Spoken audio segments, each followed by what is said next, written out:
What is up, everybody? Welcome back to the channel today. Thanks for stopping by. The Bautistas event seems, or at least it feels anyway, like it was completely built around Magik. She is by far and away the best champ to use for this event. She's got class advantage for a lot of the fights. She can control power with the power lock. She's got a power burn. She gains power from her S2. Put her with a power gain team, and she is no joke. She's going to blow right through it. And if you have her as a 4-star or you have her as a 5-star, she's by far your best option. Don't mess around with anybody else.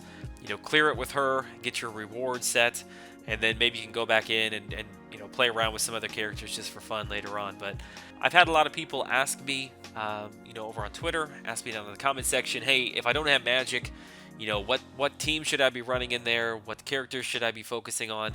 And that really is who this video is kind of built for. So hopefully by the end of this, you'll have a game plan put together that's going to help you get through this thing and, finish it 100% even though you don't have Magik. So let's jump right into it. All right, so the first thing to get a handle on is the team that you should be running in. Now, in the past, probably the main focus is getting a team put together that can do the most damage. But really, it doesn't matter how much damage that you can put, on the enemy if you can't keep yourself alive. And really, ultimately, you can take in any character you want to beat this thing. But ultimately, what you're trying to do is to save, your revives, save your units. And if you don't have to spend a lot of those, that's kind of best case scenario. So do keep all of that in mind. You can take any character in you want, but I'm trying to put together a team that is going to allow me to use the fewest amount of units and blow through the least amount of my inventory as possible. So the way that I did that myself personally, and the way that I would recommend it to you that I found through testing, is through the power gain team. And the main focus of the power gain team is to boost up 1 or 2 characters at the most that you'll be focusing on. And those characters that we're focusing on are either going to be a character that can power lock, can power drain, or has some sort of elongated stun that you can put on. And I'll explain all that as we get into it. But so the base team that you're going to want to put together is made out of Elektra, Black Widow, and Daredevil. And if you click on Elektra here, you can see we do get 5% power gain from Daredevil, and we do pick up a little bit of crit damage, which is just kind of a cherry on top. It's not really necessary. And then Daredevil picks up 10% more on the power gain for Black Widow and Elektra. Now, the other option here comes from Black Widow. You can either take in Winter Soldier, or you can take in Hawkeye. Now, for me personally, when I ran and completed everything, I was running Magik. She was who I used for pretty much everything. I was not focused on anyone else. I took in Winter Soldier just for somebody that could put down a lot of damage. Was mainly focusing on him to use him on Groot, but I found Magik worked perfectly fine on Groot. So to be honest, I think Hawkeye is probably the better option here. He kind of gives you a secondary fallback to whoever it is that you're taking in. He can be the main character, but it gives you a fallback if he's not for a great power drain team. Now, the last character that you're going to take in, the first one that we're going to look at here, and I really am not necessarily even going to look at it. You can go watch the first Bautistas video that I put together. Gambit has a really, really long stun chance. I don't know what it is about him, but when you do a 9-hit combo that you can put together with his S1 and you spam it over and over again, you can do like 150 to 200 hits. And I had a rank 4, and I cleared the hardest path, which at the time it was bugged at the very beginning, so I jumped from the first path all the way to the very end, the hardest path, and I cleared it all with Gambit. I think I used like maybe 2 or 3 revives because I was getting going kind of crazy staring at the screen for such long combos, but it can be done fairly easily with very minimal amount of revives if you can stun all that or chain all that together. So Gambit is the one that I probably won't show here because there's a lot of footage of that. Go check out the first video if you want to see it. The second question, and I've had a lot of people ask me, is whether or not, let me find him here, Ronan can do the same thing. Because he does have a 100% chance to stun with his S1, and the length of the S1 I think is like 1/10 of a second longer than Gambit's. The obvious answer to that would be yes, but for some reason he does not gain as much power as Gambit does from a 9-hit combo. And for whatever reason, you're going to run out. The most that I was getting was like 80 to 90 hits, and then it was falling off. Now, do keep in mind that my Ronan is not duped. When he is duped, the stun chance, or the stun is elongated for each ability that the character has, each buff that the character has. So I was not able to test, for like Rocket Raccoon, who's got the permanent power gain, if that's considered a buff, if that would stun longer. But for my testing purposes, when I took in Ronan, I could not get the kind of stun lock that I was able to get with Gambit. And I think you can kind of see what I'm talking about here. So all the testing that I did moving forward is with this same basic setup in mind here. So those 4 skill champs for the power gain team, and then everybody else that you see me testing, I'm running this exact same team. So if you have any questions on that, as far as what team I'm running, there it is. Now the other small option that you might have is if you want to run double Daredevil. Let me find him real quick here. I've got a 3-star. You actually will pick up 3% more. The team that I was running with there had 20% power gain. This is actually 23% because you got 2 double nodes there for Daredevil. So you got 8% there. You got another 10%, so that's 18. And then you pick up 5% more with Electro, so that's 23%. But like I said at the beginning, Hawkeye is really a great character for this. I'll show the testing I do for him in a minute. And I think that probably right there is the group that I would bring in.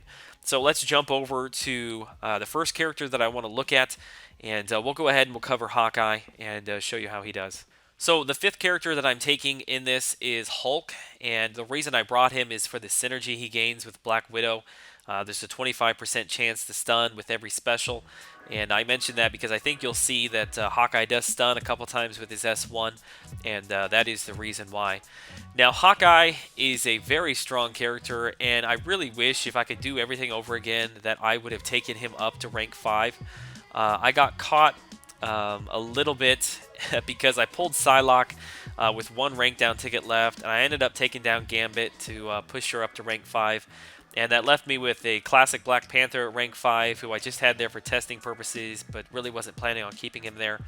If I had everything to do over again, I would have taken up Hawkeye, because he just has such a high utility. He's overlooked in the majority of the game, but I think the last event, Ming Na's, kind of really shined a light on him, because that event had both an issue where you had to control power, which he can do with his S1, and it also had Safeguard, which he can work around by the really strong bleeds that he gets, especially when he's awakened. So for me, I really wish that I had him at rank 5. My Hawkeye here is rank 330, and even at 330, he's still putting in work. You could very easily clear this event without any revives if you're decent at parrying. Basically, every time that the enemy has a special one, you have a special one as well with the power gain team. You're gaining power at almost the exact same level as the enemy. But if you've got him at a higher rank, let's say 440 or 550, or you have him as a 5-star, he is a really strong option to take in. Probably top 3 for me, right alongside Magik. So the next character is Hulk, and he might be somebody that you hadn't really thought of. And to be honest with you, if he had a 100% chance to stun with his S1, I think he would be far and away the best option for this event. He just hits so hard. But essentially what I'm trying to do here is just play the fights as normal. I try to bait out specials as best I can. And when it gets to the point where, I can't bait out a special, or I'm going to push him into an S3, like right here, I go ahead and I go into my stun lock phase, if you want to call it that. And that is where you are just constantly spamming your S1, which if you use your S1 and you have a Fury effect up, for each Fury effect you get 1 more second. And the stun duration is actually long enough that you can do 4 medium attacks and then your regular 5-hit combo. And that is actually more damage than either the Gambit or the Ronan stun lock, because with that, you can only do 2 mediums, 2 lights, and then your regular 5-hit combo.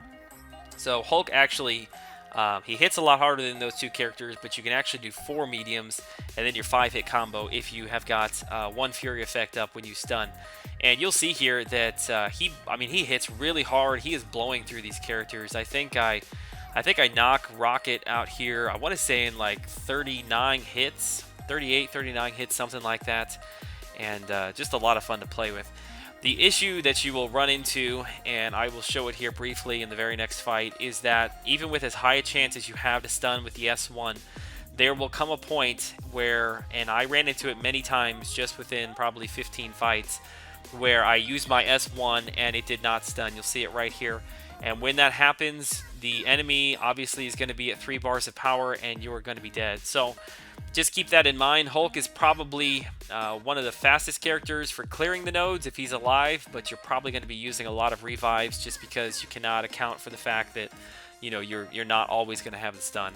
So one of my favorite new characters to play is Psylocke, and I remember when I pulled her saying that she was going to be good for events where power control was going to be the name of the game, and little did I know that, just a couple days after that, they would announce this Bautistas challenge. But really, she has got a couple of different ways to go about this challenge, which I think is what makes her so fun. I think one of the first ways that I'll show here is if you get to a special 3 and you have at least 5 side charges built up, when you use that special 3, it is going to completely drain the enemy of all their power, and it's going to put them in a 10-second power lock and a 6-second stun lock, which is a really, really long time. So what you'll see here is with Rocket Raccoon, I think he's probably the most difficult to control the power on. You just want to play very conservatively. You kind of always have that power lock S2 or the power drain S1 kind of in the back of your pocket if you need it, if for some reason you can't get to the S3. But once you get to the S3, you can basically just rinse and repeat and do the whole thing over. Or you can play it where you do your S3, so I've just come out of it right here, and you spam your S2, because what your S2 does is it adds a power lock. I want to say it's 4.5 seconds. Don't quote me on that. It's fairly long. But you gain a power lock, and then you also gain back, it's like 34% power, which is more than 1 bar of power. So you can see there already, I used my special 2, and within just like 5-6 hits, I don't know what that is, I'm already back to another S2. They haven't even come out of their power lock yet, and it just goes on and on. And then the third way that you can play this with Psylocke is getting the enemy down to 0 power. Obviously, once they're at 0 power, they don't gain any power when you're hitting them. Now, this does not include if you gain a buff that gives them power flood, that releases them from the power lock. So the way you have to play that is you have to only parry and only block. Really, the only time you're evading back is if it looks like they're going to do a heavy. If you do it quick enough, you won't get the evade, and you can go back in. Because Psylocke doesn't have any buffs that she gains outside of your evasion. If you have dexterity, the side charges are not considered a buff, so that's a way also to lock them down at 0 power. So she's really got a couple different ways to play it, whether you want to use the S3, spam the S2, S1. Really, it's just kind of your personal preference, but I enjoy her so much, and that's just kind of a little glimpse as to why. And then last but certainly not least, the characters that I'm going to cover here is, I guess you could call him Old Reliable Vision, which if you saw my video on Vision, you know the love that I have for him. He's just so good, really, in every aspect of the game. It doesn't matter where you put him at. He always finds a way to kind of finish the fight, and this is no exception. Rocket Raccoon is by far the most difficult character to control the power on, and really what you'll see here is I'm not afraid to push him into his S3 at any point, just because I've always got my special available. What I'm really looking for here is to keep an S1 in my pocket until I can bait out a special 2 from him, or I can get to a special 2. Once I have my special 2, I really am always trying to push him up to 3 bars of power, because when I use my special 2, it's going to drain all his power regardless of how much he has, but the more that he has, the more you will get back. So what you'll see there is I used the special 3 and I got back more than 1 full bar of power. So by the time that I get to my S2, I really don't care what he's got, because I've already got my S2 available. I can push him as close to the S3 as I want. It doesn't make any difference, because I'm really in control of the fight the whole time, and it just kind of plays over and over just like that.